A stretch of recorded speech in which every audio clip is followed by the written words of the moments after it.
Bem-vindos! Bem-vindas! Pode isso, mãe? Pode ou não pode? Hoje temos aqui um convidado, homem, um pai super querido. Você sabia que ele é casado com a Marília? É mesmo? Ele é pai de quem? Pai do Bento e também da Maria. Um cara muito especial, palestrante, coach. Qual é a formação dele? Ele é formado em administração pela PUC-Rio e pós-graduado em sociologia, cultura e política também pela PUC-Rio. Pois é. Quem é ele, Brasil? Quem é ele? Calma, gente. Ele é sócio fundador também da Rádio Ibiza.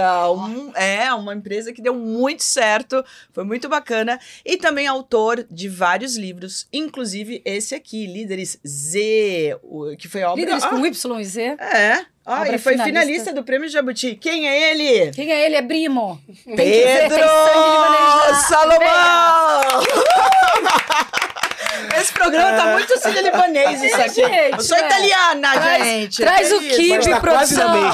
Traz o Romos e a Colhada, produção, que o negócio vai ser intenso. E o Babarranush. Por favor. Pedrinho, que alegria. Obrigado, gente, eu conheço o Pedrinho agora, vou falar da minha vida pessoal aqui. A gente se conhece muito, porque nós somos torcedores, né? A gente vai de Bangu, que mais? Do que Sul, PSG. Caxias, PSG, Zico. A gente sempre se encontra. E Pedro, ele sempre fala uma frase linda quando começa o jogo, que é: Salomão, eu te amo! Quer motivação maior? É só isso que ele fala, liga lá o Instagram dele, bota pra filmar e quem tá em casa acaba assistindo os jogos. Enfim, conheci o Pedrinho assim, em arquibancadas de futebol, nossa vida, né? Nos fins de semana, é isso. Uma parte importante, né? Quando a gente tá com os nossos, né? Muito bom isso. É verdade. Obrigado, e aí, Pedrinho, meninas, como é que ser prazer. pai Obrigado dessas... pelo convite. Imagina! Meninas queridas, que alegria ser Seja muito apresentado bem-vinda. por você, estar nesse papo com você. Que legal. Maravilhoso. E que bom a gente falar sobre essa parte que a gente gosta tanto, né? Pois é. E aí, De como é ser mãe. pai desses meninos assim tão linda, Maria, também uma fofura do Bento. Conta que é, como que veio a paternidade assim na sua vida? Acho que a gente pode começar por aí, né? É bom. Você sabe que eu vou adotar um clichêzaço, assim. A parte que eu mais amo na vida é ser pai. Eu adoro ser pai. E a gente estava aqui na coxia, né? Antes de entrar, eu perguntei, falei, Marina, você é libanesa, né? Eu olhei assim, eu falei, eu acho que a minha experiência pós-moderna, assim, secular com a paternidade, tem muito a ver com essa ancestralidade. Olha que engraçado, assim. Porque eu fui criado num ambiente só de mulheres. Só. Eu tenho 2 irmãs mais velhas, eu sou temporão. 10 anos de diferença de uma, 9 da outra. Uau! Eu tenho 2 primas irmãs mais velhas. Eu sou o único neto homem da minha avó. Imagina, e libanês. E libanês. Aí isso que eu ia falar. que A vovó é a negócio, matriarca. Amado? Não. A vovó, imagina. Imagina. E aí patriarca, piora. só mulher, Eu consigo piorar, porque a minha avó era a mais velha das irmãs árabes e ela tinha 6 irmãs mulheres. Só Meu mulher. Deus. Então todo Nossa, mundo queria tá que nascesse ferrado. o homem da matriarca. Então, eu Foi fui você. o último e só nasci depois. Então, a minha vida era só de mulheres. E esse ano Príncipe. fazem 20 anos que meu pai faleceu. Então, eu ainda fiquei nessa, né? Sendo homem Só mesmo. exatamente. Nossa, ainda bem que veio o Bento, gente. Ainda- Como foi essa chegada do Bento? Foi espetacular. Foi uma experiência, foi uma catarse, assim. A música que eu cantava na barriga era Todo Menino é um Rei. Já esperava que viria uma majestade, assim, né? O Bento foi... E é muito legal porque o Bento, num estereótipo antiquado, assim, ele tem muito do feminino, assim. Ele é o que pede pra dormir junto, papai. Ele é sensível nas falas. É muito legal, assim. Agora, Eu fui muito Pedrinho, assim. você tem eu tenho que falar isso, que é uma percepção que eu tive do Bento. Ele é muito... Ele faz muitos os mesmos movimentos que você faz. Por Você quê? acha? Não, o Pedro é esse, tá? Ele chega, ele vai, ele abraça, ele fala com todo mundo, ele é simpático com todo mundo. E o filho dele faz questão de chegar toda vez. Oi, tia, você tá bem? Ele vem, abraça e fala. Eu falo, meu Deus, parece que é um mini Pedro ali. Tipo, Modelando. É muito... Não, porque eu acho que isso nós somos o exemplo, é o melhor exemplo Olha quem pros nossos fala, né? filhos. O Gabriel é igualzinho. Ele tá falando isso agora aqui. A gente tenta, né? Não, mas a gente conversa muito sobre isso aqui. O quanto a gente aprende que por mais que você fale, por mais que você leia, mas o que você faz Sim. e o seu exemplo é o que fica pro seu filho. Eu vejo isso com o Gabriel também, quando eu tô em casa, ele fala, mãe, eu posso trazer o Arthur? Dá um 7. Você, né, amiguinho? Todo mundo fala que eu tenho essa coisa de agregar. Eu trago os amigos, você tem que conhecer o fulano, o ciclano e tal, né? Eu faço esse movimento. E é isso também com o Teus, né? Assim, ela tem a Maria 100%. E o Pedro. Temos uma Maria. Tem o Maria e Pedro, olha só. Estamos ligados. Isso, não tem jeito, primo. Mas deixa eu te perguntar uma coisa, aproveitando o seu gancho aí, né, dessa estrutura toda feminina, e aí você chega. Então, esse mimado, né, esse foco, essa atenção, é o que a gente também pode chamar de apego, de uma criação com um excesso totalmente benéfico de afeto, né, de carinho, de presença, de atenção. Como é que você enxerga isso que foi construído na tua infância, de vínculo, de conexão dessas mulheres, voltando o olhar para você, com a tua forma de ser hoje profissionalmente, né? O impacto. Eu ouvi uma vez uma fala sua que associava esse lugar teu na infância e com a tua relação com a tua filha menina e o teu filho menino hoje. Conta. Maravilhoso. eu tive a sorte, eu tenho a sorte de ter ao meu lado, nessa aventura, assim, que é a existência, as minhas 2 irmãs. Elas são meus grandes ídolos, assim, a Isabela e a Gabriela. A Isabela, tecnicamente, é uma das referências na saúde mental, né? Psiquiatra de mãos cheias, assim, uma pessoa que a vida inteira exerceu isso, né? Só consolidou isso com a formação, pós-formação, enfim. E a Gabriela é uma pessoa que escolheu viver para caridade. Então, ela falava a vida inteira, olha, eu vou trabalhar muito para depois poder ajudar as pessoas. E ela ajuda quem está próximo e quem não está próximo, né? Ela cuida da família e tal. Então, essas duas, que além de tudo trouxeram consigo a genialidade, porque sempre foram extraordinárias no que fizeram, foram a minha única, essa é a minha maior referência, a minha referência primária. E podia ter sido só nesse lugar da extraordinariedade, né? Das conquistas profissionais, intelectuais, cognitivas, mas elas conseguiram aliar isso a uma humanidade muito legal. Então, conviver com elas, né, são as pessoas mais importantes no sentido amplo da palavra, assim, porque na minha formação, claro, né, tem minha filha, tem minha mãe, tem a minha esposa hoje, tem as pessoas que estão à minha volta, mas pelo tempo que a gente teve junto e tá junto, né, até hoje é uma relação que se retroalimenta muito, assim. Então, eu acho que esse é o primeiro ponto. As minhas irmãs, ter 2 irmãs mulheres nesse lugar que misturavam bem a questão da humanidade com o que hoje é tido como lugar comum, né, para uma mulher, a profissão, a conquista, né, a ocupação do lugar, o lugar da fala. Né? Exatamente, esse lugar eu tive de forma muito natural em casa com as 2. Então isso me ajudou muito. Por outro lado, sempre que alguém me diz assim, a criança mimada porque ela tem muito amor, eu não consigo acreditar que amor estraga alguém. Eu acho que o amor estraga quando ele é exclusivo. Quando você ensina para uma criança que ela tem muito, mas que aquilo é só dela, inclusive o amor, egoísmo vem daí. Exato. Agora, quando você tem muito e você ensina que o muito só se justifica se for para ser compartilhado, porque caridade não é doar o que você tem de sobra, doar o que você tem de sobra é obrigação. Caridade é doar o que você não tem, ou o que você tem pouco. Você sabe que faz falta pra você. Tô morrendo de sede, eu tenho um copo de água aqui. Eu daria tudo por essa água de coco, tá deliciosa. Pô, mas a Rita tá com sede, eu vou compartilhar. Isso é caridade. Eu tenho pouco, não tenho onde pegar, eu vou dar pra ela. Então, quando você ensina pra uma criança, ou pra um, sei lá, pra um estagiário, ou pra até quando você ensina pra um ascendente, pra alguém que tá alicerçado em outros valores, você fala, olha, cara, se você recebeu muito amor, compartilha esse amor. Se você ganhou, a gente tá falando de futebol, né? Se você tem 5 pares de chuteira, pô, dá 3. É bom só dar um intervalo aqui. Esses dias aconteceu, eu só lembrei dessa situação comigo, que eles tinham treinado e iam para um outro treino. E eu tinha um lanchinho no carro e tal. Aí tem uma hora que o Tonton falou, ai, não quero. Aí a gente parou num sinal. E tinha um senhor com uma criança. Aí na hora que eu olhei, tava aquele lanche, e as crianças assustam, né? Sim. Quando elas veem, assim, essas pessoas, elas param, olham. Compaixão. Aí eu falei, eu posso dar o seu lanche? Fiz assim. Ele pode. Aí eu olhei pra ele e falei, olha, eu tenho metade do lanche, mas é o que eu tenho aqui, você quer? Falei pra ele. Aí o cara, quero. Eles viram aquela criança abrindo aquele lanche, comendo, eles ficaram assim. Eu falei, nossa, que gesto importante que a gente fez, você viu? Um pouquinho, porque era uma coisa que ia pro lixo, né? Assim, é horrível falar isso.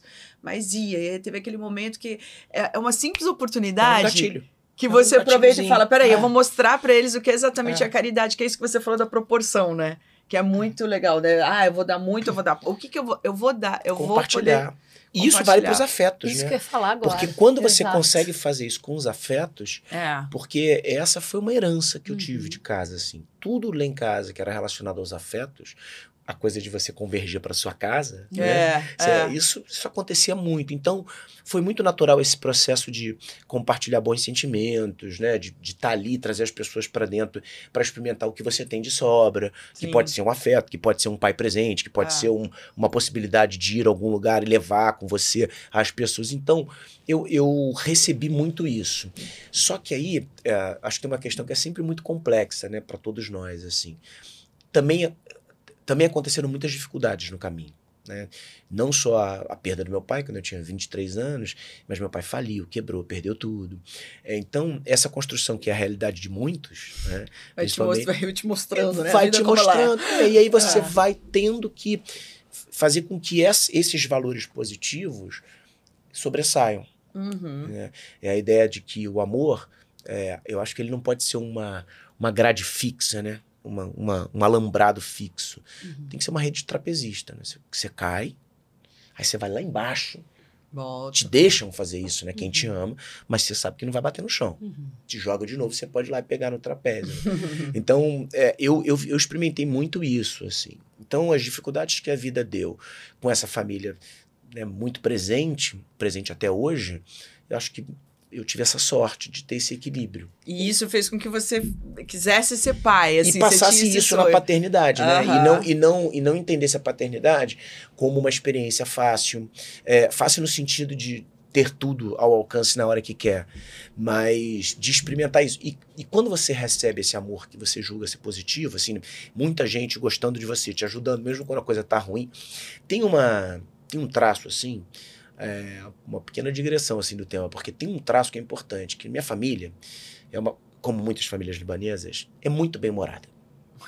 Então, você está vivendo uma experiência péssima, mas a galera tá rindo. A gente tá se divertindo. Esse bom humor que meu pai tinha. Podia ter nascido nessa família. E aí, deu um desvirtuado. Mas se a gente te trouxe. A procura de um libanês. Mas é verdade. Porque mãe, irmã, todo mundo era muito. Então, essa coisa... Porque eu acho que quando você... O que acontece hoje na paternidade e na maternidade? Sobretudo na maternidade. Porque essas responsabilidades ainda estruturais, né, infelizmente, que recaem muito mais na responsabilidade, na culpa, né, de uma mulher do que do homem, infelizmente, apesar de estar mudando, né? A gente tem muitos exemplos próximos, né, de homens protagonistas na arte de educar, porque tem tempo, ou porque, né, fazem uma boa conexão para que isso aconteça, ou por momentos de vida diferentes.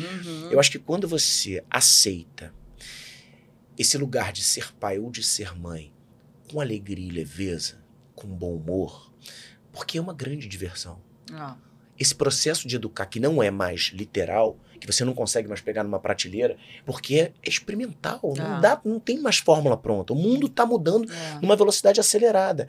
Então, você precisa se jogar nisso com prazer. Você não se joga no prazer quando você está conhecendo alguém, que você está se apaixonando. É divertido. Quando você começa um esporte novo, quando você vai fazer uma viagem para um lugar desconhecido. Por que não fazer isso no exercício da paternidade, da maternidade? Então, eu tenho esse prazer. É uma alegria para mim lidar com as coisas das crianças. Quantos anos você tinha quando você foi pai? Eu tinha, com o Bento, 33. 33, jovem, com a Maria, 37. Mas essa abundância de afeto na infância, e hoje já não é nem mais um achismo nosso, já não é nem mais pela experiência de ver que crianças que recebem conexão e afeto se tornam adultos emocionalmente saudáveis, ela hoje já é validada pela ciência em diversos estudos, em diversos cantos do mundo. né? O Bowlby é um que lá atrás foi falar sobre apego seguro, né? A gente tem o Dr. Gabor Maté, que é um traumatologista que a gente sempre traz aqui, né, que fala sobre as 12 experiências adversas na infância, e todas elas dizem respeito à falta de conexão e afeto, e que podem se transformar em traumas na adolescência e na vida adulta. Então, e quanto que a gente não vê mães e pais hoje fazendo uma confusão que parece que trata o afeto como se fosse presente. Presente comprado, material. Então, assim, afeto comprado. Não, e aí assim, não, eu dou presente no dia das crianças, no Natal, no aniversário, aí pega e faz uma regra para afeto também. E aí o que acontece? Aí destrói a autoestima da criança, porque assim, o afeto ele só é dado quando há merecimento com base no comportamento. Então, quando essa criança se comporta bem, ela tem o meu carinho, o meu vínculo, o meu elogio. Quando ela se comporta mal, ela perde isso. Quando você se acalmar, eu falo com você, vai para lá, pensa no que você fez, e você me perde. Quando é justamente nesse momento que ela mais precisa da gente. A empatia tem que estar aí, né? Quando alguém não te dá o que você espera. Exatamente. E aí até vamos olhar para isso juntos. Eu tô aqui ao seu lado para passar por isso. E que eu acho que tem uma coisa muito forte na nossa cultura libanesa nesse sentido, né? Que é assim... tá junto. De estar junto. Parece que a gente faz esse movimento. E isso é tão saudável para o desenvolvimento de um cérebro seguro, com autoestima, com autoconfiança, né? Então, eu lembro que quando eu ouvi numa entrevista ou num podcast você falando sobre isso, eu falei, olha, e agora que chance de perguntar isso para ele, porque é o impacto do que você teve na tua infância. Sim. E que te dá o desejo de querer oferecer isso para os seus filhos, e aí você consegue ter uma paternidade leve, apesar dos desafios, e não esse negócio de ficar matando um leão por dia por causa dos desafios, como se não fosse ter, a criança dá trabalho. Mas eu acho, sabe o que eu acho, Má? Que cai um pouco naquilo que eu comentei. Eu tive uma dificuldade gigante, né? Demorei 5 anos para conseguir engravidar, e o João Gabriel foi um tratamento e Antônio veio de surpresa. Geralmente é assim. Foi essa nessa história.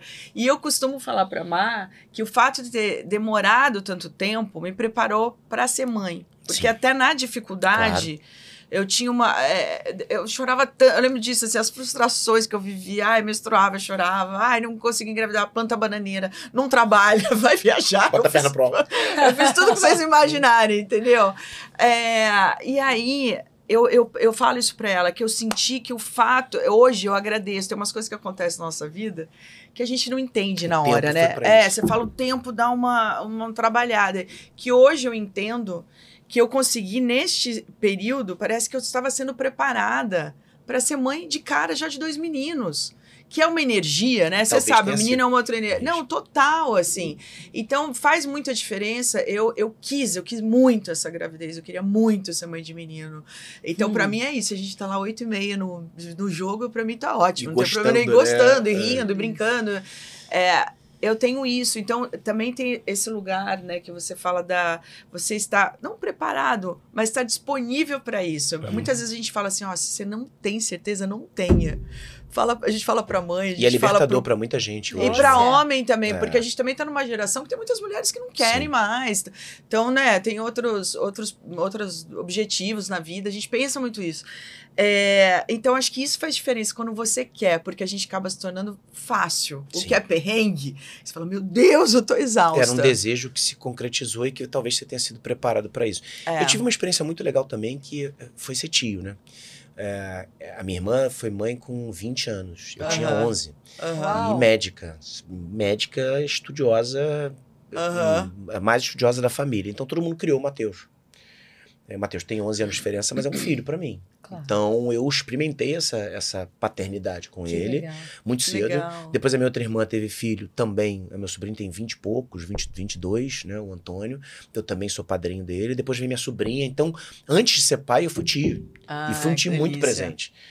Sou, né? Ainda. Então, também me ajudou muito. Né? Imagino. Que são esses preparos temporais, né? Que você falou. Minha irmã tem um filho cedo. Sim. E todo mundo acha que... Mas aí foi bom pra todo mundo. Porque a gente recebe, né? Bem-vindo, assim, né? Eu acho que minha avó dizia isso. Prosperidade. Né? Prosperidade. Mas falando em tempo... Tempo. Diga. porque você fala sobre o tempo para educar, né? Sobre e presente. O presente. tempo presente. Presente. A gente adorou isso. Vamos falar sobre isso. Vamos. O que é o tempo presente para você, Pedro? Então, meninas, eu acho que a gente criou um clichê sobre estarmos no aqui e agora, né? Tá todo mundo muito focado nisso. Mindfulness, né? Uma técnica difundida dos tempos atuais que a gente vive. Tudo isso é válido. Só que o tempo presente, para ele ser de fato vivido, você precisa se deslocar um pouco dessa ansiedade crônica que a gente vive. O que a ansiedade é? O excesso de futuro. E hoje a gente quer prever o futuro. Da medicina ao horóscopo, a gente quer saber o que vai acontecer amanhã. E a gente não vai conseguir saber o que vai acontecer amanhã, né? Por mais que muitas coisas pareçam certezas, né, nesses tempos de pós-verdade, a ideia de, né, eu vou entender o que vai acontecer. Você não vai. Você não é dono disso. E eu vejo que no campo da educação, no campo da paternidade, no campo dos negócios, a gente se entregou para um excesso de futuro que faz com que você mergulhe nessa... Assim, a angústia nada mais é do que o excesso de futuro. E tem um monte de gente que é especialista em se preocupar. Você se preocupa de um monte de coisa, mas você não se ocupa de nada que de fato faça diferença. E tem uma galera que tá parada lá no tempo passado. Tá bom, eu gosto do tempo, mas eu gosto do tempo ido, né? Do tempo que já foi. Que também não vai mudar. E que em excesso também te leva para um terrível sentimento, que é o ressentimento, né? Assim, o que é o ressentimento? O que é o ressentido? É alguém que não consegue sair do tempo passado, do motivo de ter vivido um passado, e aí você não consegue, diante, muitas vezes, de um excesso de passado ou de um excesso de futuro, se conectar com aqui e agora.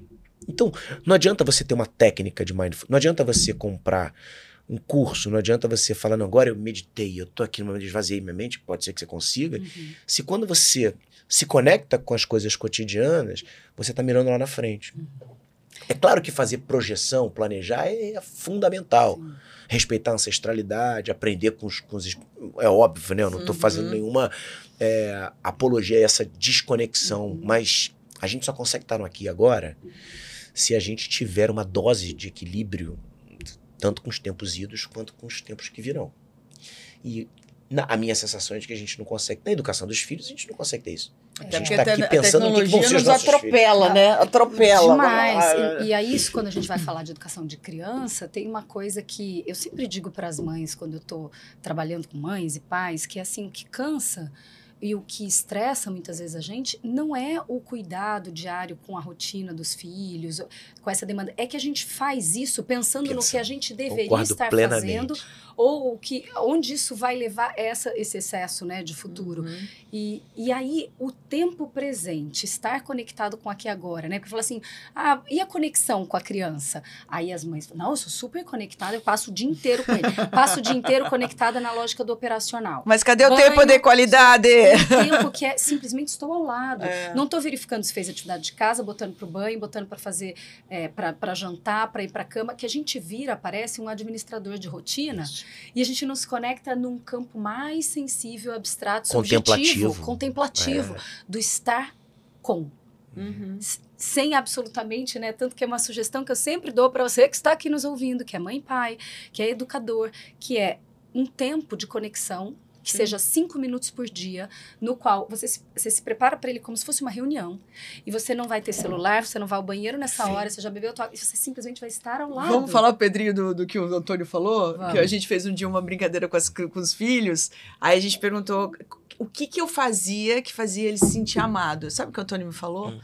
Quando ela joga bola comigo, mas ela quase nunca joga. Olha só. Eu fiquei chocada, Pedro. Você nem lembrava que você jogava. Quer dizer, você nem lembrava que isso era um valor, né? Eu jogava na pandemia dentro de casa, mas você não imaginou que isso fosse um... Mas olha que legal. Olha que aí legal. Eu lembro que aconteceu, eu comprei ganhei uma chuteira. Olha o que ela fez. Pedi uma chuteira no Dia das Mães, ganhei a chuteira. E começou a jogar. Coloquei a chuteira e desci lá no campo com ele. Aí esses dias ele veio me cobrar, tá? Ele veio falar, jogou 2 vezes. E você joga mesmo?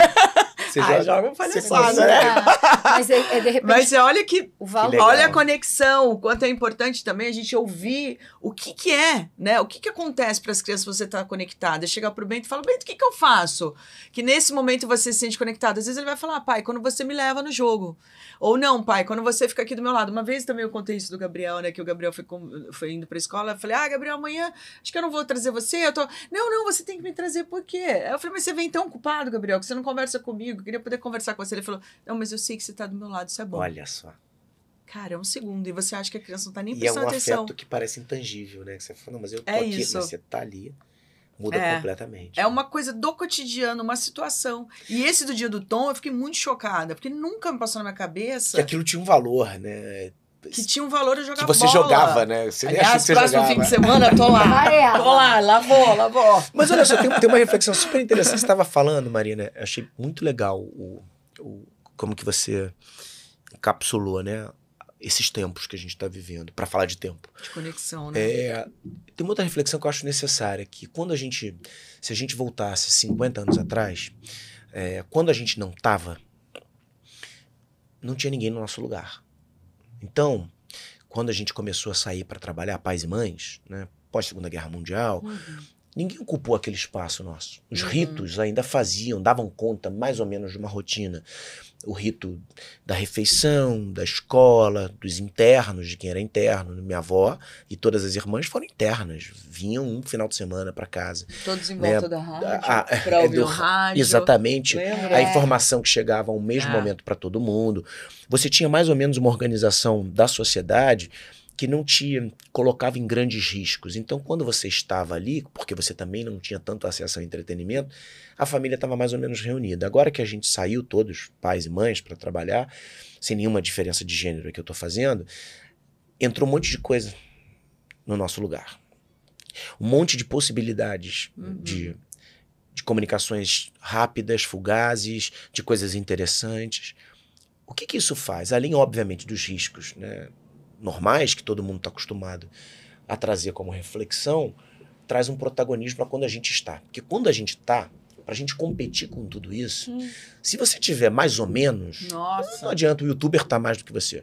Se você tiver fragmentado, desleixado, se tiver com seus afetos conturbados, se você tiver muito ambivalente, o conteúdo fugaz está ali o tempo inteiro para ele ver. É anestesia, né, amiga? Você tá a dopamina das... e aí, anestesiar. E a maioria das pessoas ainda não percebeu que esse protagonismo, ele não vem com extraordinariedades. A construção da felicidade, na maior parte das vezes, se dá no ordinário. Na rotina. O Da Vinci fala que a simplicidade é a sofisticação máxima. Não tem nada. A gente não consegue ser simples na relação com os filhos. Com nada. A gente não consegue ser simples em quase nada, né? Com os filhos, então, a gente está a todo momento comprando esses afetos, né, de prateleira. Então, quando a gente joga, e aí eu me incluo, claro, né? Quando eu tô presente, a minha presença pode ser um diferencial, mesmo que o espaço de tempo seja curto. E a gente adoeceu. O grande problema da sociedade, na minha opinião, nos tempos atuais, não é a tecnologia. Pelo contrário, eu acho ela espetacular. Né? Eu sou muito mais íntimo da Rê por conta da tecnologia, né, do que eu seria qualquer outro momento da minha vida. Imagina, né? Se a gente, com cliques, a gente passa a se conhecer, a gente se conecta com os nossos filhos, a gente compartilha um vídeo bonito. Maravilhoso. O grande problema é que a gente sofre de uma doença silenciosa que acometeu quase todo mundo, como uma pandemia, que é a pressa. E a pressa que não se justifica. Esses dias eu fiz uma pergunta que era num podcast, a gente está fazendo um trabalho interno para uma empresa, eu fiz uma pergunta que parecia, uma pergunta de um pessimista, mas não, era técnica. Viver mais para quê? Mas não era um pra quê, do tipo, viver mais pra quê? Não, é real, viver mais pra quê? A gente buscou a longevidade, seremos longevos, quase todos. Pra quê? Qual é o objetivo maior dessa vida longeva? Para onde que a gente vai? O que a gente vai fazer? A gente acionou esse botão da pressa sem nenhuma justificativa, sem nenhum pano de fundo que justifique essa pressa. E a pressa nada mais é do que a arte de fazer o tempo faltar. Voltando à nossa lógica do tempo aqui. Sim. Então dá para você lidar com a pós-modernidade sem pressa? Dá. Como? Com calmaria? Eu acho que é difícil. a maioria das pessoas aceitarem a calma, o mindfulness, a meditação, porque não dá. A maior parte, enquanto a gente está aqui discutindo, o mundo está funcionando porque tem um monte de lideranças silenciosas fazendo o que tem que fazer. Mas dá para você colocar no lugar da pressa a velocidade. A velocidade, ao contrário da pressa, é a arte de fazer o tempo sobrar. O veloz é aquele que tem um tempo a sobrar. Você só consegue ser veloz em alguma coisa, primeiro, se você tem conhecimento sobre essa coisa. Senão você é um apressado que faz tudo errado. E para você ter conhecimento, você gostou do processo. Você aprendeu com o processo. E a partir do momento que você aprende com o processo e que você consegue fazer aquilo no tempo que aquilo precisa, né, com que seja feito, você adquiriu sabedoria, conhecimento. E aí você tem um tempo a seu favor. Só que a gente não consegue mais gostar do processo. A gente não consegue mais se entregar a essa rotina, a essa possibilidade de viver o que tem que ser vivido. Você falou da anestesia, eu me lembrei do Byung-Chul Han, no seu fantástico, né, Sociedade Paliativa. Ele fala que a gente vive uma espécie de analgesia coletiva. Total. Tanto para as dores quanto para os amores. Porque a gente está com os amores compartilhando dopamina de tela, dizendo para os outros e tal. E para as dores a gente está tomando, de fato, um fármaco, um remédio. E a gente esquece de ser afetado na nossa lucidez. Tem uma coisa que eu preciso falar. Fale.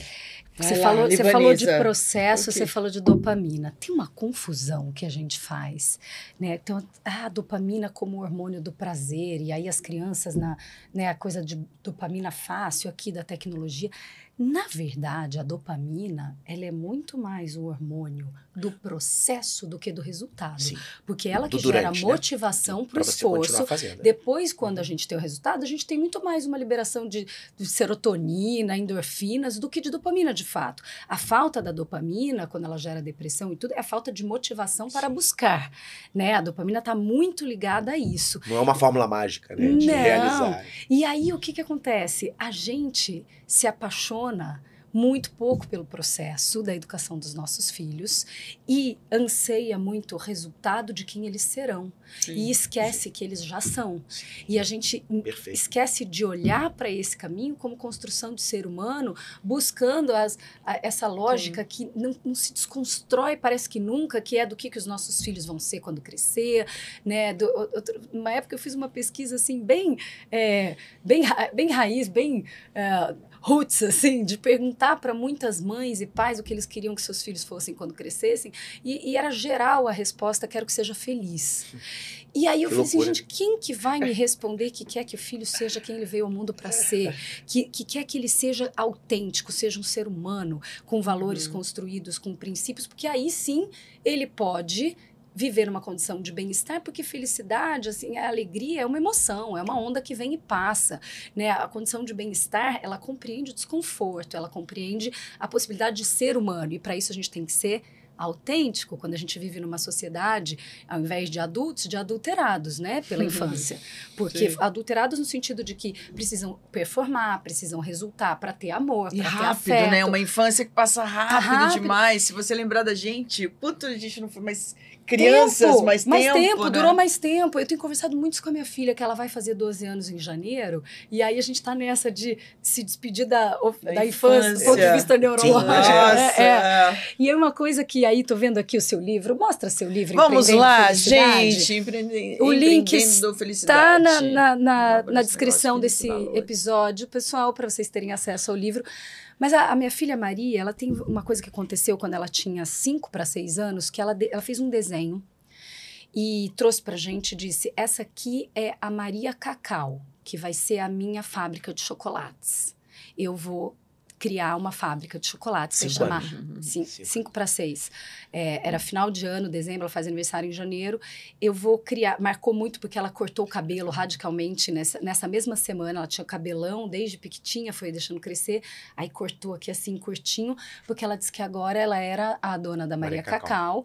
E ela vestiu esse lugar, esse desenho a gente grudou na parede, falou, ok, filha, comecei a dar corda para esse empreendedorismo dela. O que você precisa para começar a sua Maria Cacau? Preciso aprender a fazer trufas. Aí a Andressa, que é uma querida professora de música dela, fazia trufas para vender na escola quando era criança, ensinou a Maria. A gente foi, comprou a primeira matéria-prima para ela, deu e falou, tá, o que você quer fazer com isso, né?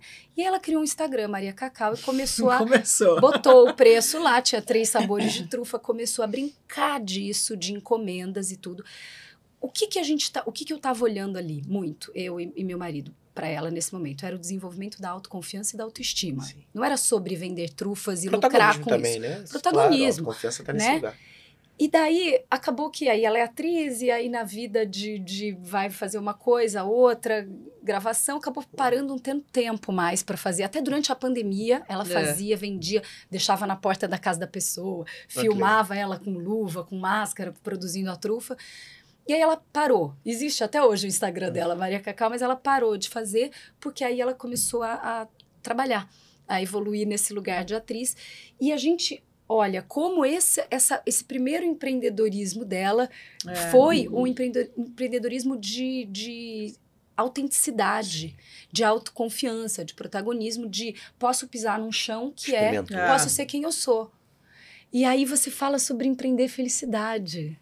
Tem muito a ver com isso, com essa possibilidade da gente criar. Eu acho que para você conquistar a felicidade na pós-modernidade, você precisa ter atitudes empreendedoras. Esse é o dilema do livro. Empreendedorismo está associado para muita gente ao fato de abrir um negócio, sem empresariar. Você pode ser um grande empresário sem ser empreendedor. Você pode ser um grande empreendedor sem ser empresário. Mas para você ser feliz ou para você ter acesso à felicidade, você precisa ter atitudes empreendedoras. Se você seguir a fórmula de bolo de alguém, você não vai ser feliz. Porque hoje são tantas possibilidades de escolha e de caminhos que se você não tiver plena consciência do que você está fazendo, por que você está fazendo, né, e aonde você quer chegar com isso, você se perde no meio do caminho. Essa é a grande... Mas, Pedrinho, você diz assim... Eu me vejo muito... Sou uma pessoa feliz. Marina. Tá aí. Tô aí. Radiando, banjando. Não, sou mesmo. Eu sou aquela pessoa que acordo, vou lá ouvir minhas meditações e agradeço, tenho uma gratidão. Acho que a vida foi muito legal, assim, comigo, mas eu também cuido da vida. Você entende que eu tenho uma troca? Claro. É muito forte. Mas eu acho que eu tenho a sorte de fazer o que eu gosto. Então eu quero saber se tem a ver com isso que você está falando, exatamente, porque você falou uma coisa que depois eu fiquei pensando, você falou assim, a pessoa não... Tem uma coisa que você fala assim, não coloca o teu tempo junto com a família, né? Se você trabalha muito, como é que você faz isso? Que essa é uma grande questão. Eu lembro disso, quando eu cheguei no Rio de Janeiro, vindo de São Paulo, eu lembro que todas as minhas amigas estavam lá, casando, festa de casamento, onde você tá? Tô dentro do estúdio gravando. Nasce o filho da amiga, tá batizando, onde você tá? Tô gravando. Onde você tá? Tô fazendo teatro, né? Mas eu me sentia muito realizada por estar fazendo algo que era maior do que eu, assim, sabe? Que não tinha a ver com dinheiro. Tive sorte, isso eu tenho certeza. Mas você entende que às vezes eu fiquei com essa dúvida quando você falou, o que ele quer falar com isso? Eu preciso entender aonde. Mas o quanto você... Olha só.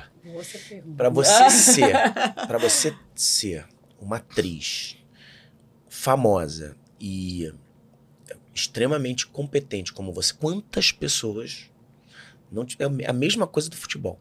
Tá exatamente a mesma proporcionalidade.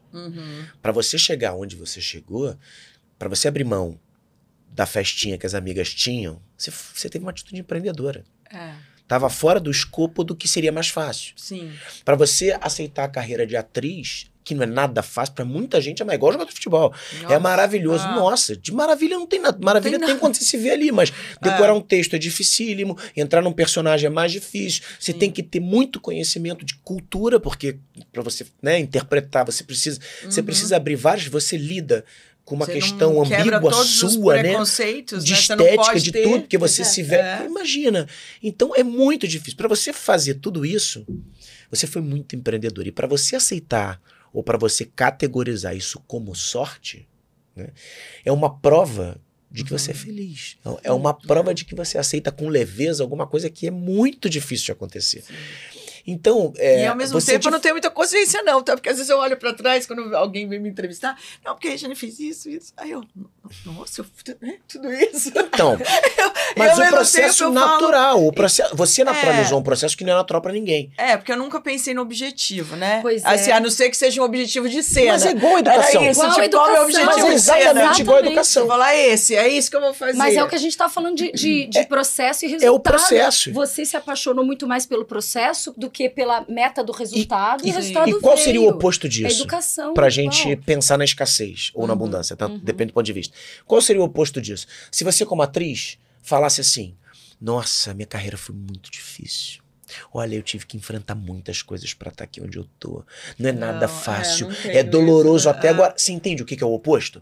O oposto é você ter passado por isso tudo, que te leva a um lugar de excepcionalidade, de extraordinariedade, mas você entender que isso foi construído dentro de uma rotina lógica, a melhor palavra não é lógica, mas orgânica, que você foi vivenciando e foi... É o mesmo. A gente já conversou sobre isso, mas né? tem uma beleza enorme. Olha como é bonito não, isso em você. Somente quando a gente faz televisão, né? Já falei isso, assim, quando você tá no ar, né? Parece que todo mundo te conhece, todo mundo vem falar com você. A novela saiu do ar, ninguém mais fala com você. O personagem morre, né? Junto com... Você tem que fazer o velório dos personagens. Você acabou, né? Enterra ele. E eu lembro quando a gente tava ensaiando a nossa peça, lembra que eu te falei? Eu falei, ai, Marina, posso te falar? Quando estreio, eu fico um pouco triste. Ela vai, como assim? Porque é curtido. Acabou o processo. Você já eu gosto sabe do que processo, porque é a sensação de que eu tô aprendendo, de que eu tô, sabe, evoluindo. A mesma coisa com os meninos, assim, né? Quantas vezes um tem uma personalidade, a gente vê que tem um ali que é líder, né? O outro é mais sensível. Aí você todo tempo você tem que estar atento também às suas atitudes. Com esse eu tenho que fazer dessa forma, com aquele é diferente. Aí quando eu brinco e falo que educar é igual o jogo do Mario Bros. Quando passou a fase, muda pra outra. Entendi. Você já tá na outra, não dá tempo da gente assimilar muitas vezes. E a gente vivencia, tenso. eu acho que a gente também vivencia hoje um período da história que ele é atípico e que ele poderia ser um catalisador de melhores filhos, né? Que é a possibilidade de dividir essa tarefa. Só que a gente não faz isso. Né? E eu acho que essa é uma perda que a gente está tendo.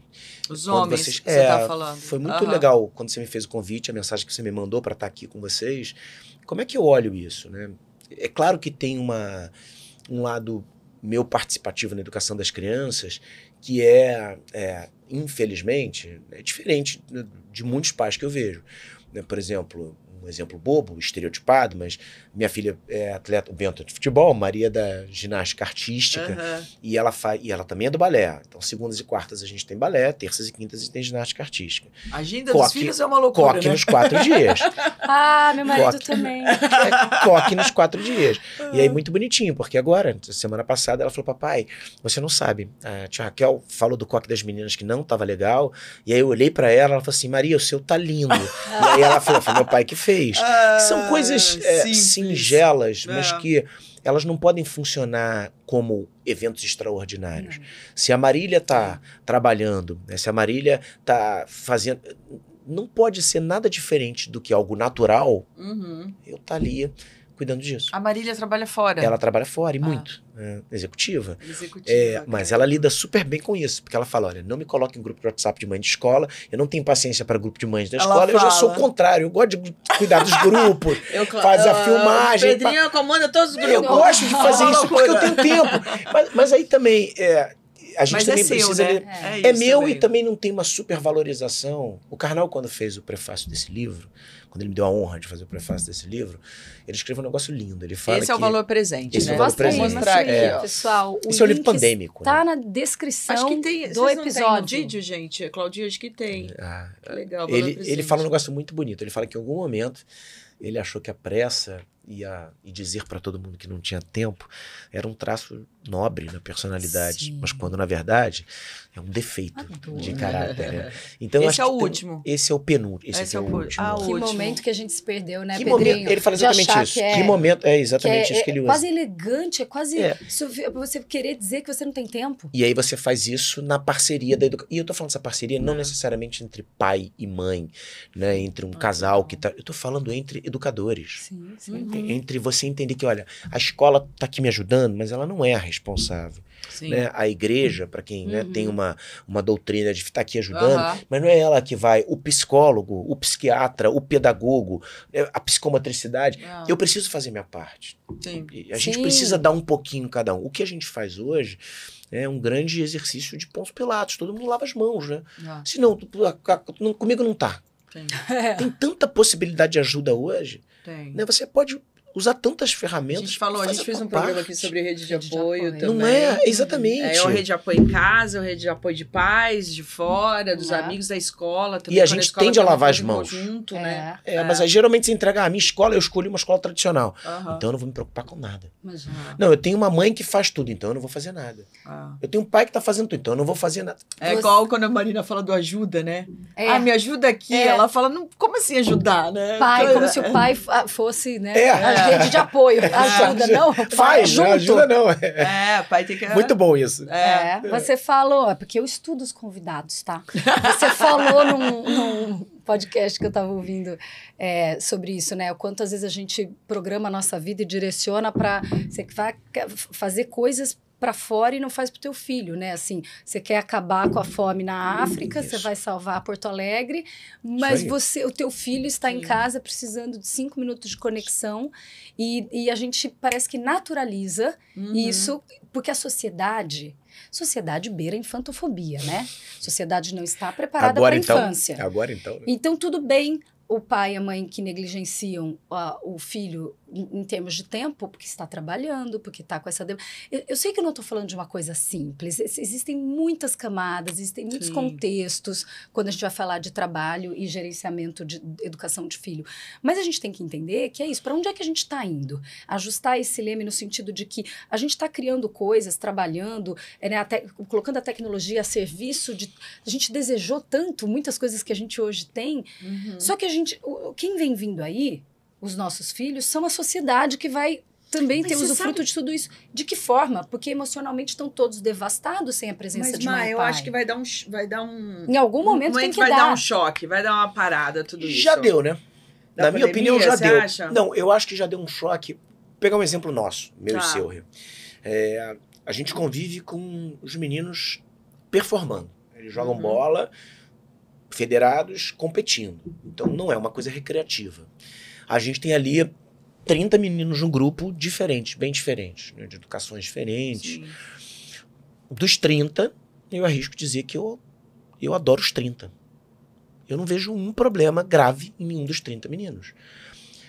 A minha filha tem, na ginástica lá, mais 30 na equipe, né, na pré-equipe.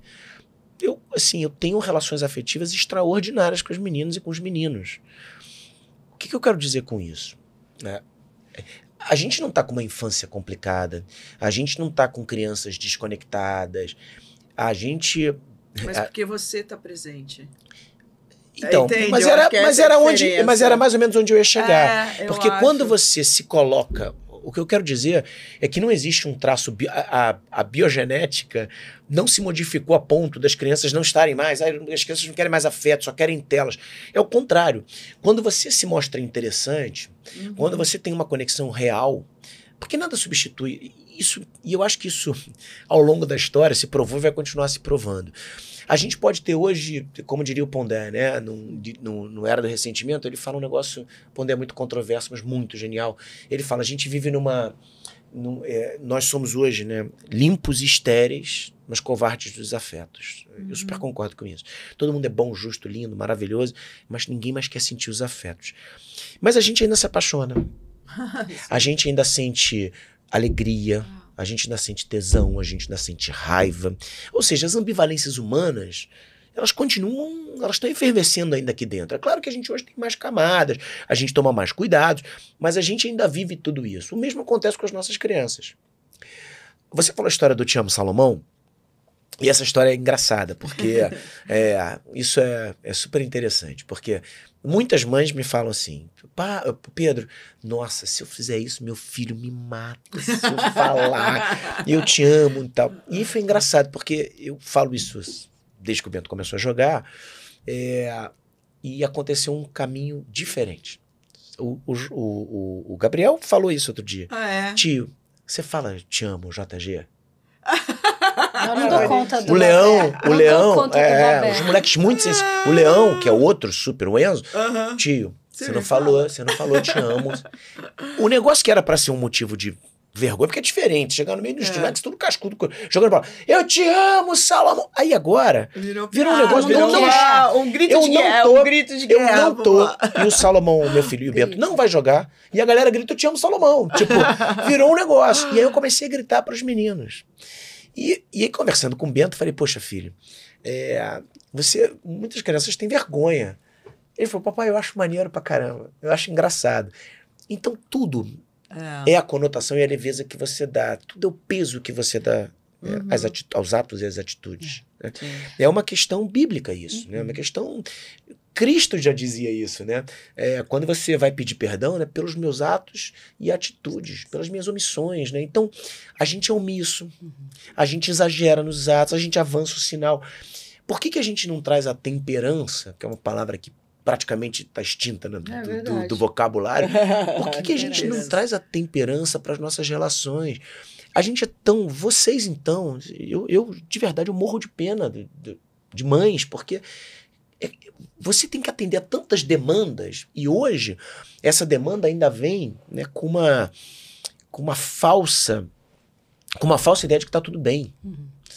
Não, está tudo bem, você tem um monte, né, de problemas na infância, porque é uma questão da pós...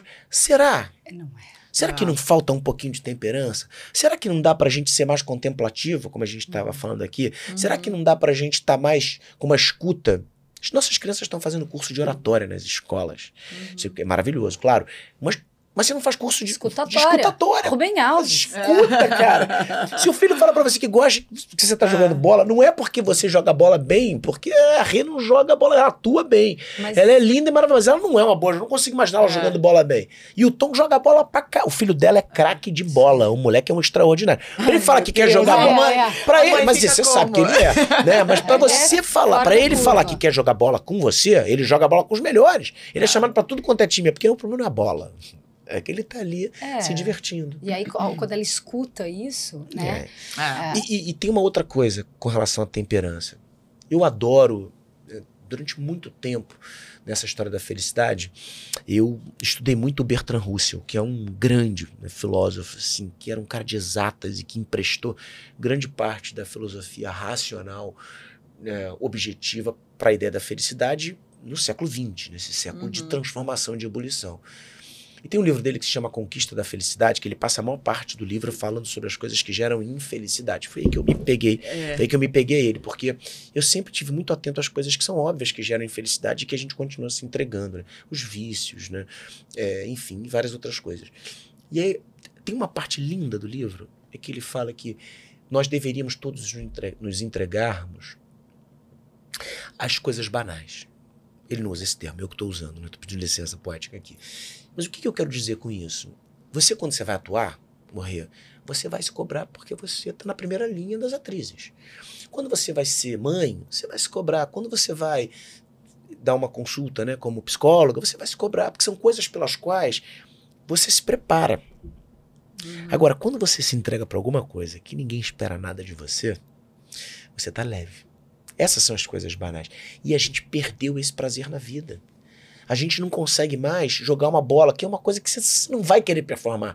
Mas aquilo vai ser maravilhoso, porque você vai estar ali no momento sem todas as amarras da cobrança, da maternidade, da profissão. Né? Ali você vai estar ali como mãe. Mas só mãe do Antônio. Isso tem a ver com autenticidade e amor, né? Sim. A gente poder ser autêntico na nossa relação com os nossos filhos, a gente poder ser quem a gente é na relação com as crianças sem performar, tem a ver com escuta. E aí o Eu Te Amo, Salomão, o amor como motivação para formar um ser humano, né? Esse já é um grande caminho. A gente tem hoje, e é claro que a gente vai fazer uso de tudo que a neurociência dá para a gente sobre educação de crianças, de tudo que a gente pode pensar filosoficamente, cientificamente sobre educação de crianças, mas tem esse lugar do amor que abre espaço para um tempo genuíno, para uma escuta genuína, que tem a ver com conexão, né? Quando você falou que você gritou ali, eu fiquei com essa imagem do Eu Te Amo, Salomão. Vou filmar. Na próxima vou filmar, vou mandar. Mas eu me lembrei desse estudo que foi feito, e aí motivação, né? O que é capaz, o amor como motivação de fazer por uma criança? Eu me lembrei daquele estudo do basquete, você que é um cara do esporte. Você conhece esse estudo que pegaram pessoas que jogam basquete razoavelmente bem, e aí deram 10 lances livres ali na cesta. Então, desses 10, teve uma média ali de acerto de 8. Então, colocaram uma venda nos olhos dessas pessoas. Eu vi, maravilhosa. Uau! Você viu isso?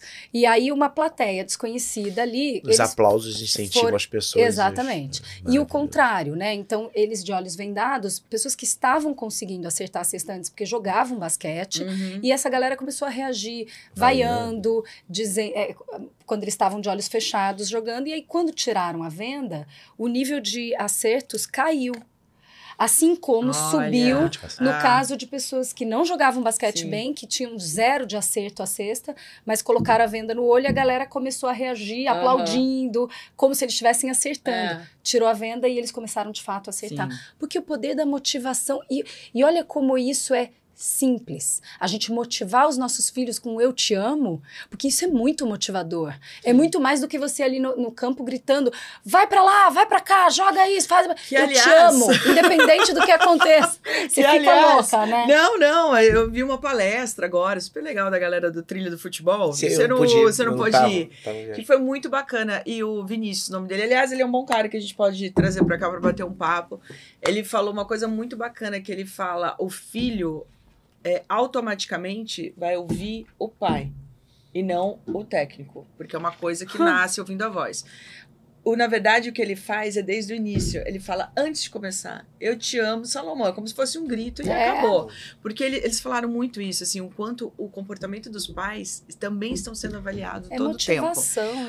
Ao mesmo tempo, quando um pai chega lá no campo, juiz, fez errado. O que acontece? A criança entende que ela pode poder brigar.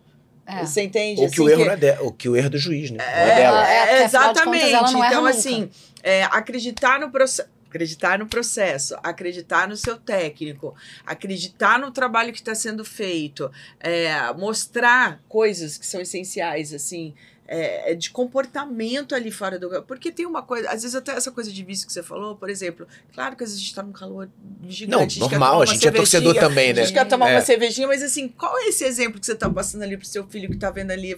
É diferente da gente ir pra casa de um amigo e curtir, ser super legal, eles entenderem, e tá ali no campo também. E aí foi muito bacana que você fala, gente, realmente, mais uma vez, é um exemplo do que você é pro seu filho. Ao mesmo tempo, um dia, eu vou contar porque eu tive essa percepção. Ele tinha uma palestra para fazer na segunda-feira, ele ia num voo mais cedo, aí ele conseguiu trocar o voo. E ele chegou de surpresa. Eu tava lá, ele chegou de surpresa. Amor, lá em Duque de Caxias, lá longe, lá no Duque de Caxias. Aí ele chegou de surpresa e ficou num lugar assim, que tipo, tava um monte de gente. E o filho dele chegou com a mãe, todo feliz e tal. Ai, oi, gente, ele... A hora que viu o pai. Fazendo aqui, pai. Aí ele fez uma surpresa pra ele, entendeu? Então foi tão legal, porque é uma forma também de você estar ali presente num jogo que ia ser uma coisa que eu olhei e falei, nossa, a carinha dele, ele adorou, né? Porque é uma coisa... Ele tava no meio da torcida. No meio da torcida, ele foi, ai, gente, pai, o que você tá fazendo? Que legal.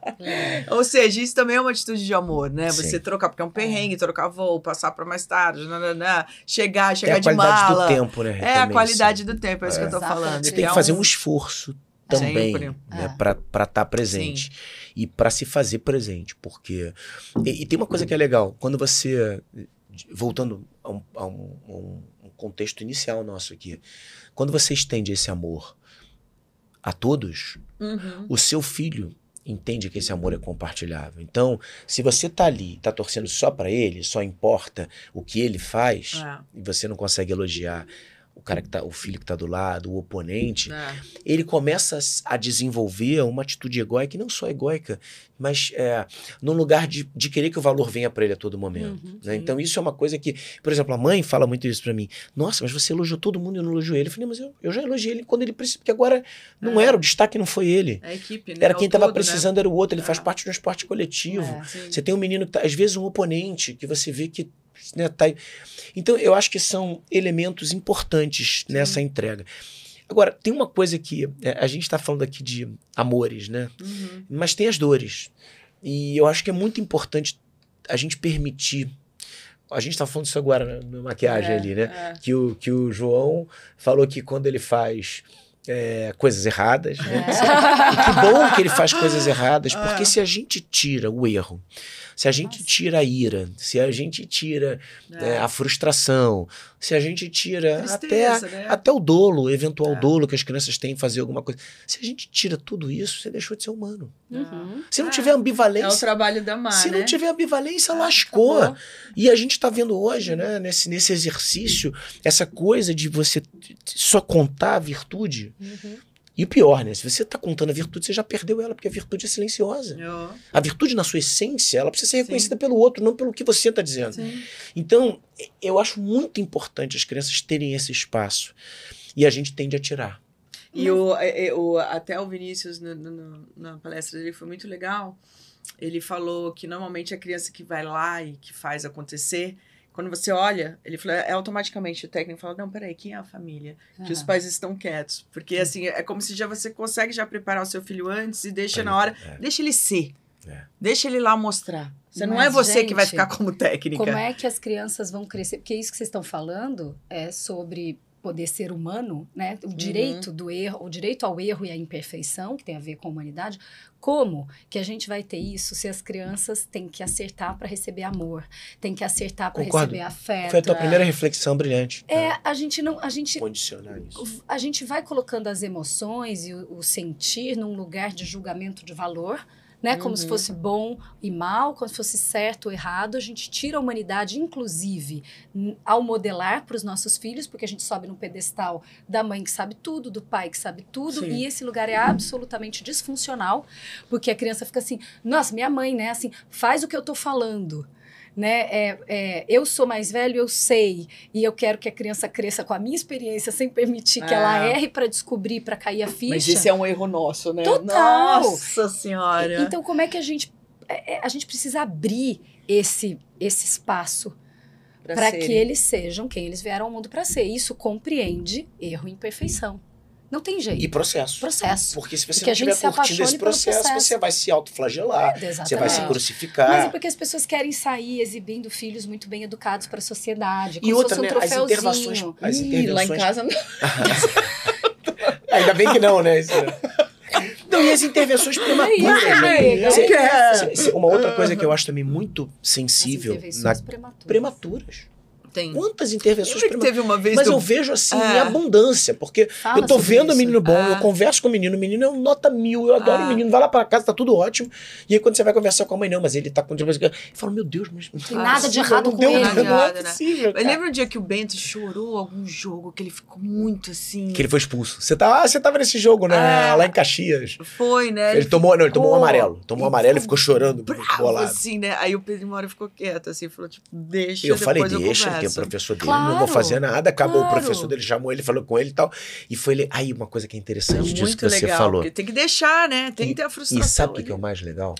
Eu não fiz a intervenção. O que aconteceu, resumidamente? Ele tomou um cartão, a priori injusto. Né? Ele tinha tomado tomou uma entrada de um menino, o menino não tomou cartão, aí ele foi, bateu um lateral, o juiz veio e deu um cartão pra ele. Aí ele ficou louco, começou a chorar dentro de campo. E a torcida dos nossos pais estavam revoltados, chegando, mas pô, deu cartão, eu não merecia. Só que eu, na hora, falei, a minha voz ali não vai ajudar. Então, fiquei quieto e vi que o professor, que também ficou, chamou e tal, acabou. Ele jogou com raiva, jogou bem pra caramba com raiva. Olha que raiva maravilhosa. Não, ele jogou com raiva e bem. E aí o professor chamou ele no segundo tempo e tal. Bom, aconteceu o segundo tempo inteiro, mais 30 minutos, mais 15 que tinha acontecido e tal. Quando acabou o jogo, olha que coisa interessante, a relembrou desse assunto. Quando acabou o jogo, ele veio pra mim, o professor falou, ó, eu vou começar agora a provocar o seu filho antes do jogo, vou xingar ele, porque ele jogou muito bem com raiva, brincando. O Luizinho falou, e o Jorge falou, não sei o quê. E aí foi muito legal, porque quando acabou a história, ele veio conversar comigo, e a primeira coisa que eu fui fazer foi cumprimentar o juiz. Que é muito gente boa, é um juiz maneiro, ele tá sempre apitando o jogo de mim, ele é meio controverso, mas ele é maneiro. E eu falei, Bento, vai lá cumprimentar o juiz, ele tá trabalhando. Aí o Bento foi lá, ele deu um abraço, desculpa, cara. O cara falou, desculpa, brincou com ele ficou amigo do juiz. Quando acabou, eu não falei. Quando eu entrei no carro, ele virou pra mim e falou assim, papai, o juiz é gente boa, né? Eu falei, filho, tá vendo? Maneiro, o cara é maneiro. Ele, papai, mas você viu que eu tomei o cartão amarelo? Que não tava... Eu falei, filho, mas sabe o que acontece? A regra desse esporte permite isso. Ele podia, inclusive, te expulsar, mesmo que não fosse merecido, porque foi como ele achou que deveria controlar o jogo. Aí ele falou, papai, mas você viu que eu não fiz, você viu que eu não fiz nada? Eu falei, papai, mas eu ali sou torcedor, não posso julgar se você fez ou não. Aí ele falou, papai, mas acabou que o Luizinho veio falar que eu joguei bem com o pai. Por que eu tô contando essa história desse jeito? É claro que não é sempre que eu consigo me controlar, não. Mas ali, como eu vi que era uma coisa de bobeira, tá. Mas ali, ele pôde lidar com a frustração. Se eu tivesse feito a intervenção antes e desse razão pra ele e gritasse, ele não ia ter essa conversa comigo. Ele ia chegar e falar, papai, ele não ia falar com o juiz, eu não ia falar com o juiz. Então, toda a construção daquele frame de 40 minutos é uma construção que a gente faz pra vida. Você vai ter alguém que vai te dar uma pernada sem você merecer, não vai ter dolo, você vai achar que tem, mas não tem, o cara é legal e você acha que o cara não é, alguém, um terceiro, te ensinou alguma coisa naquela história. Então, mais ou menos, as coisas se adequam. Você pode fazer uma curadoria dos eventos, em vez de fazer uma intervenção prematura. Em vez de entrar, né, que nem um louco numa situação. É claro que tem algumas que a gente entra. Você fala, tem hora que a gente entra. Mas é uma possibilidade. Mas sabe qual que é a coisa mais preciosa dessa situação, olhando daqui de fora, para mim? Que ao permitir que seu filho tolerasse, convivesse, lidasse com o erro do outro, ele aprendeu a errar também. Normalizar, naturalizar o erro como processo de aprendizagem, naturalizar o erro como parte da vida, sem ficar remoendo isso, mas se ele não tivesse me dado cartão, mas se... E principalmente a ter autocompaixão, porque se ele teve compaixão com o erro do outro, ele vai empatizar com o próprio erro. Sem dúvida. Ele vai ter compaixão com o próprio erro. E isso a gente só vai aprender na relação com o outro. E você se permite desenvolver amizades com pessoas que você tá tudo bem. não desenvolveria, né? Sim. Sei lá, o conflito, naturalizar também a construção a partir do conflito, da divergência. Uma hierarquia, né? Da hierarquia. A regra. A autoridade é aquele cara, não sou eu. É verdade. Exato. Olha, falando dessa geração, sabe o que eu queria que você falasse? Um pouco sobre esse livro aqui. Fiquei tão interessada. Uma delícia. Fala sobre o que é meu? Eba! Vamos dividir. Eu mando outros, imagina. O que você quis aqui falar? Não li ainda, tá, Pedrinho? Eu já tinha falado, né? Eu preciso ler seus livros.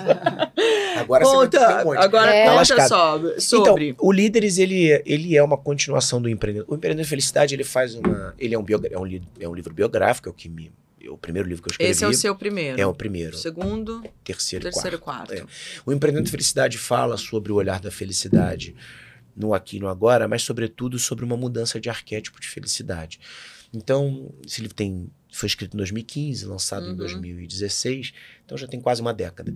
O que eu falo, o que eu aposto é que a grande mudança da pós-modernidade não é a tecnologia, é a felicidade, é o nosso entendimento sobre felicidade. A felicidade deixa de ser material, futura, que era o que os nossos pais mais ou menos diziam pra gente. Você vai acumular bens, vai ter aposentadoria, vai comprar um lugar na terra, uma casa própria, um carro na garagem, vai trabalhar para conseguir, depois de 40 anos, descansar, enfim. E passa a ser experimental. A gente vive um mundo onde os nossos jovens não querem mais ter, mas querem ser o que eles bem entenderem de suas vidas. Então eu faço um olhar sobre essa felicidade e trago ela para dentro das famílias, dentro da empresa. Como é que a gente lida? A gente não sabe o que é felicidade, porque ela é individual. Mas a gente precisa lidar como uma realidade, como uma demanda presente. Então agora, para eu me relacionar com você afetivamente, eu preciso entender que você quer ser feliz. Parece óbvio, mas não é, porque antigamente você se relacionava pelo que os pais escolhiam, a escola que você estava era que todo mundo... Você tinha a profissão que seu pai tinha. Bom, esse olhar da felicidade, ele é majoritariamente possível por conta das gerações Y e Z. E esse livro começou a virar um manual de entendimento das gerações. Esse primeiro. Aí você falou, tá na hora de fazer outro. E aí a editora falou, cara, por que você não escreve especificamente sobre as gerações? Algum livro que tenha a ver com esse possível protagonismo na construção dessa nova realidade. Eu falei, posso escrever, mas sobre liderança. Por quê? Esse olhar da felicidade associada aos sentimentos, ao ser, tem a ver com os afetos. E a gente sai de um modelo de uma liderança autoritária, de uma liderança solitária, de uma liderança muscular, cerebral, para uma liderança cordial. Só que isso era uma aposta. Aí eu falei, tá, eu vou escrever sobre a liderança, que agora, na minha opinião, não é mais muscular nem cerebral, ela é cordial. Não no sentido fofinho, bonitinho, mas no sentido de lidar com sentimentos que estão em ebulição. Para você liderar um time, são pessoas diferentes, você vai ter que gastar mais. Aí eu fiz um livro, aí comecei a fazer um livro que tinha muito da minha experiência como gestor de uma geração mais nova, mas que não é muito mais nova do que a minha. Eu estou na fronteira. Então, se eu nasci em 79, a geração Y é que nasceu em 84, junto com o www da internet. Então, eu estou na fronteirinha, mas já tem diferença. Muita diferença, muita diferença. E aí eu falei, tá, vou escrever esse olhar. Só que, para minha surpresa, esse modelo de liderança começou a virar manual de muitas empresas. Então, muita gente que lia esse livro falava, cara, isso aqui é o entendimento positivo, é um olhar positivo sobre as gerações. Aí acabou culminando desse livro ser finalista do Jabuti. Que legal. Que foi um endosso desse Você fala como foi essa Eu falo como passagem. essa liderança, como essa liderança, quais são liderança. esses afetos, quais são os sentimentos que tiveram longe desses modelos musculares e cerebrais. Sim. O incentivo é um deles. Você falou do incentivo, é um capítulo. Incentivar é uma ferramenta, é uma arma de uma liderança que respeita as coisas do coração. A conversa é outra. Eu lembro uma vez que eu li uma pesquisa que é muito louco, né? Tipo, eu fiquei 24 anos na Globo, é muito tempo. Mas que quem estava entrando, que trabalhava em outras áreas, a ideia é você ficar pouco tempo na empresa. Ninguém quer fazer carreira longa. Não existe mais essa... Como a gente foi educado, Sim, né? sim. Ah, vamos ficar muito tempo, ela dá aula na faculdade, né? Não tem isso. Eles querem trabalhar com as grandes marcas pouco. E para pegar aquele momento, aquela habilidade e ir embora. É engraçado. Porque pra gente é estranho. Os nossos filhos vão passar por isso. Vão passar, ou não. Ou não. De ficar pouco tempo, dessa lógica? Você fala que eu falo, mas você sabia assim, que a gente volta agora? A gente está voltando a... quando a gente matou Deus, quando Nietzsche matou Deus, o grande problema não era ele matar Deus, né? Que quando a gente mata Deus, a gente bota qualquer coisa no lugar, né? E a gente perdeu muito das referências. A ritualística perdeu muita força. E a ritualística dá muito sentido à vida. Pode ser a ritualística da gente estar junto ali vendo um jogo. Pode ser de sentar para ver um filme com pipoca. Pode ser de rezar. Pode ser de meditar. São os marcos, né, do sentido que dá a vida. E eu acho que os nossos jovens já estão buscando isso de novo. Então, eu acho também. Eu acho que as empresas vão se modificar, já estão se modificando, mas vão se modificar a ponto de serem lugares onde eles podem ser além de funcionários e colaboradores, que é um termo que eu não gosto muito de colaboradores, mas né, estão ali, mas eles podem estar em outros lugares ao mesmo tempo. Eu vejo isso muito. Eu faço muito treinamento de inteligência emocional, criatividade e inovação dentro de empresas. E eu estou vendo bastante essa lógica acontecer. E tem um aditivo, como a gente está falando desse livro aqui, para que essa percepção seja possível. Sabe qual é? Antigamente, por que o jovem, por que alguém ia embora? Porque você tinha ainda o resquício de ter que ocupar um cargo. Então, se não tinha vaga para você, você queria que isso fosse rápido, como geralmente se quer, você pulava fora. Hoje o jovem não quer mais o carro. O jovem fala, eu não quero ser um CEO, não, dá muito trabalho, eu quero fazer o meu aqui, tá ótimo. Eu quero ser CEO e quero fazer trufas ao mesmo tempo. E quero sair com os meus amigos e poder brincar. Tem um cara que tá bem orgulhoso disso aqui tudo, né? Quem? Que é o Spinoza. Maravilhoso, eu adoro. Fala dele aqui. Então, aqui eu bati na capa e falei, tem Spinoza aí, naufrágio dos afetos, só pode ser. E é isso, porque quando você parte lá no século XVII, o cara falando que a gente não é nada além da potência de afetar e ser afetado. Inclusive, o Deus dele é esse Deus. É esse. Né? Por isso foi tão perseguido. Foi. Né? Ele desconstrói como um judeu, exatamente. Pensou em língua portuguesa.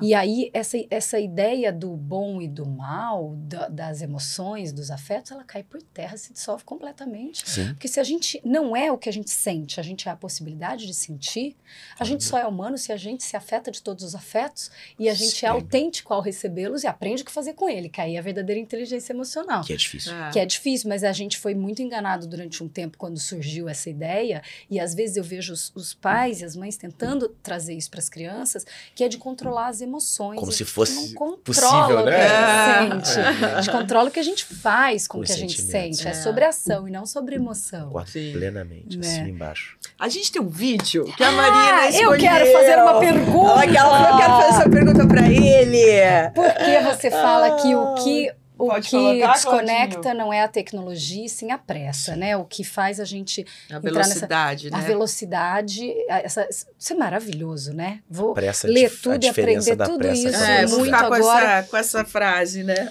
E aí a gente vê que a gente... Caramba, a gente aprende pouco com o passado, né? E aí, quando ouvi você falando sobre isso, na hora, me lembrei deste homem que vai aparecer aqui nessa cena deste filme maravilhoso.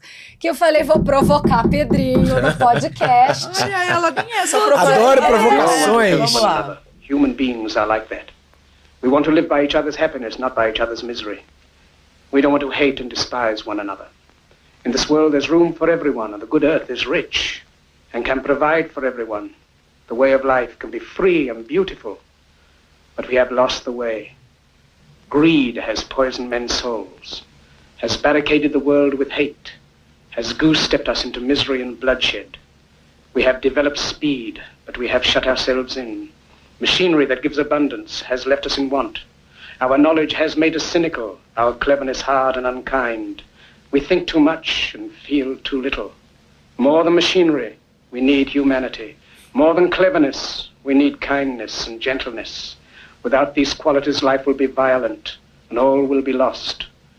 Genial, né? E tem também... Você imagina isso na época. E você volta 2000 anos, Não o que é? Cristo falava, cara. Não, é você voltar no Os tempo. problemas É isso da que você humanidade, falou. eles continuam sendo os mesmos. Mesmo.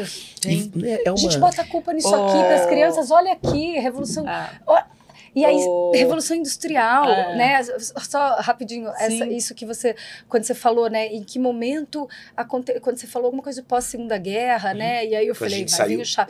Quando a gente saiu, isso... Nós, pais e mães. Tem um educador italiano chamado Franco Fraboni, que ele divide a infância em 3 grandes momentos. Então, ele pega século XV, agricultura, e aí vem a do século XV a meados do 17, quando começa esse movimento da Revolução Industrial, e a partir do século XVIII, quando os pais saem, vão para as indústrias e as crianças vão para a escola, no modelo da indústria, no modelo da produção em série, né, do resultado, do uniforme para a formatura, tudo dentro dessa linha de produção de caixinha do pensar, que é quando a gente sai, muitas vezes, e é substituído por esses outros que a gente, é aí que a gente perde muitas vezes, né? Maravilhoso.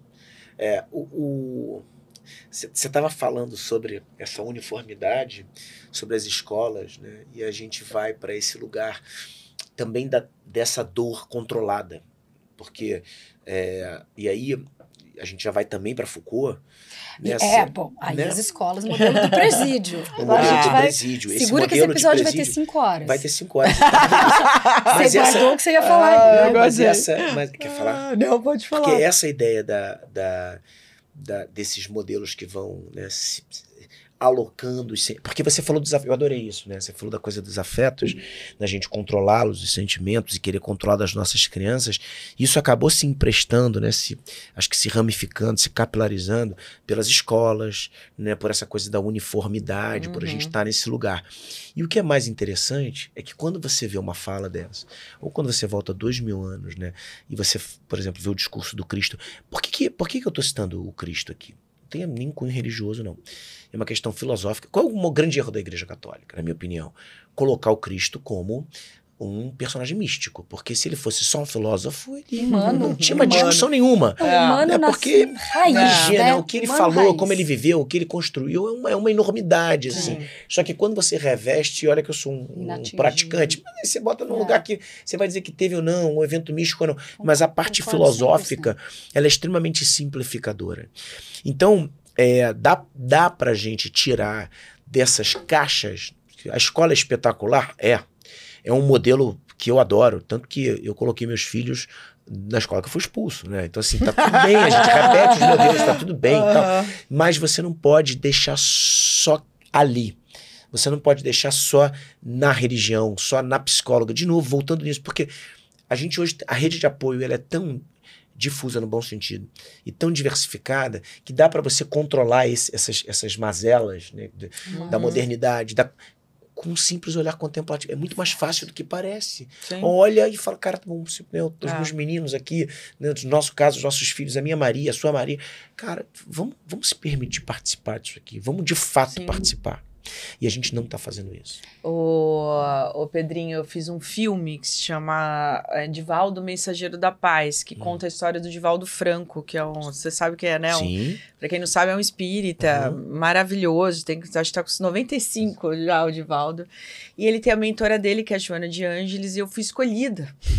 Olha, por ele. Para fazer a Joana de Ângeles. E é uma imagem muito parecida. Eu devia até ter falado para pegar essa parte aqui. Eu não tenho, mas se tiver uma imagem, coloca aqui. Eu não sabia que você tinha escrito. Foi uma loucura. Né? Foi uma escolha espiritual. É muito, foi. Nossa. E aí tem um texto que muitas pessoas me marcam na internet, que é ela falando com o personagem do Divaldo, que ela é uma frase que ela fala assim, quando chegar no final dessa vida terrena, você vai saber que o tempo todo você não estava lutando contra os seus inimigos. O tempo todo era você contra você mesmo. E as pessoas me marcam muito, porque eu acho que é isso. Você sempre fica nessa briga de achar que é o outro, que é o outro, que é o outro. Né? E é você que está evoluindo ali. Super concordo com isso. E é muito bonito, né? Essa parte. Na educação, inclusive. Na educação, você acha que você está educando contra alguém ou contra algum modelo. E, na verdade... É você que não está aceitando os filhos que você seu tem. Passado, Vocês duas falaram isso sem combinar. Né? De você não aceitar os filhos que você tem. Ou do jeito que eles vieram para você. Eu tive uma mãe uma vez que me procurou e aí ela falou, bom, o maior problema que eu estou identificando, né? Que eu falei, comecei primeiro dia, me conta, como é que eu te ajudo? Falou, então, a maior questão de todos, meu filho é muito diferente de mim. Então, a gente tenta... Oi? Deixa eu voltar aqui para ver se eu ouvi. Seu filho é muito diferente. Você, que bom. Mas a pessoa não consegue, né, perceber que é bom, enxergar que o filho é teu, a vida dele não. Né? E aí, assim, só voltando para conectar aqui com o Chaplin, com essa fala da briga que é com você mesmo, como a gente está vendo grandes lugares, grandes espaços de desconexão entre pais e filhos sendo criados, botando na conta da tecnologia e colocando na conta do... Exatamente, é muito mais fácil. Não tem jeito, não dá para brigar contra isso. A tela só é a única opção para a criança quando ela é a única opção para o adulto. Concordo plenamente. Então, se eu entendo que eu sou mais importante que isso na vida do meu filho, eu me coloco e digo não e tá tudo bem. Mas todo mundo, mas é a conexão que eu tô criando com você. Não cabe espaço para isso 24 horas por dia. Então, como é que a gente gerencia isso? Que é o que que o Chaplin diz aqui no Grande Ditador, nessa cena. Ele tá falando sobre as telas. Tá falando sobre tela. Naquele momento, a tecnologia naquele momento, o quanto ela desconecta as humanidades se a gente deixa o lugar dos afetos ser levado, porque é isso que ele fala, ela é boa, né? A velocidade, a gente construi isso tudo, só que a gente se perde no meio desse caminho, colocando na conta de algo que não é para aquilo que a tecnologia veio, né? E a gente ainda usa a psicologia, olha que coisa engraçada, para justificar a nossa ausência. É engraçado isso, né? Porque aceitar a culpa é muito difícil. Eu concordo que é difícil. É difícil para mim, é difícil para qualquer um. E aí você fala assim, não, mas olha só, é bom não estar tão presente. Né? É bom eu não deixar o filho dormir comigo na cama. É bom eu não... Quando você vai ver, você já criou...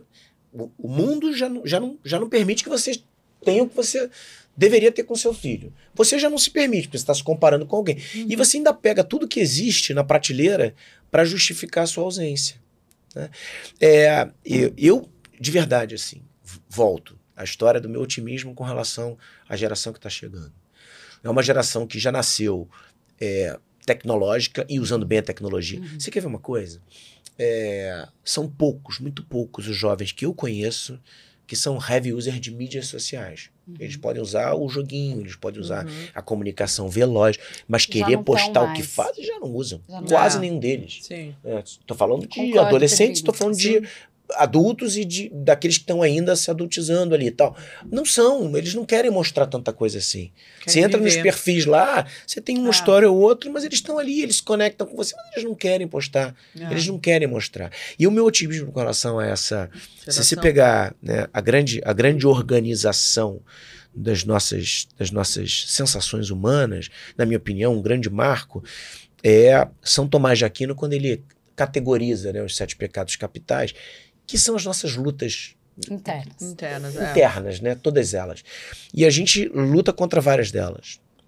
Se você olhar a geração atual, inclusive dos nossos filhos, né? Maria, JG, Bento e Maria, Tonton, enfim, Pedro, a gente venceu a gente está melhor em quase todos os pecados.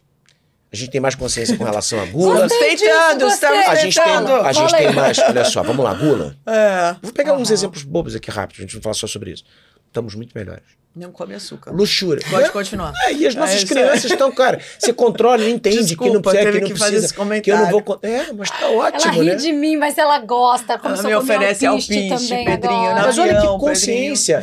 Eu você passou isso pras crianças. Não, pior que eu compro o pizza. Ela quer comer pizza, come semente de abóbora que eu dou pra ela. Com você, a gente pode. Não, vou te dar semente de abóbora. Mas eu como árabe. Bízer e pistache é o que a gente mais come na vida desde criança. Obrigada. Semente de abóbora salgada. Hoje eu compro. Você me educou muito. Então. Cresci, não emagreci, já tô magrinha, pronto. Vai sumir. Só alpiste. Vamos, Pedrinho. Gula, luxúria. Nossas crianças não querem luxo. Não querem mesmo. Só assim. boa chuteira. Acabou mais nada. Mas é pra jogar, né? Pra jogar. Tem uso, exatamente. Né? Então tá bom, a gente poderia falar sobre vários. Qual é o único que a gente piorou? Vamos lá. Qual é o único dos pecados que a gente piorou? Tem um só que a gente piorou. Vaidade? Olha só. A avareza a gente melhorou. Porque a gente compartilha, colabora, você já entendeu. Pro mundo, inclusive. Né? A vaidade está no mesmo lugar. Porque o ser humano não se cura da vaidade. Ela é um traço. Mas só tem uma, preguiça. Só a preguiça. Preguiça de aprender. O que tem que ser... Olha só, o único remédio que a gente precisa se preocupar é a preguiça. O que acontece com os nossos jovens? A preguiça de protagonizar, a preguiça de tomar uma decisão, a preguiça de fazer o que tem que ser feito, a preguiça de passar pelo processo. Ou seja, a gente reduziu. Eu sei que o conceito, olha, pode estar meio filosófico assim, meio utópico. Não, mas tá muito bom. mas o que eu acho, com uma coisa que a gente falou. acho que de fato a atenção que a gente precisa redobrar agora é sobre a preguiça.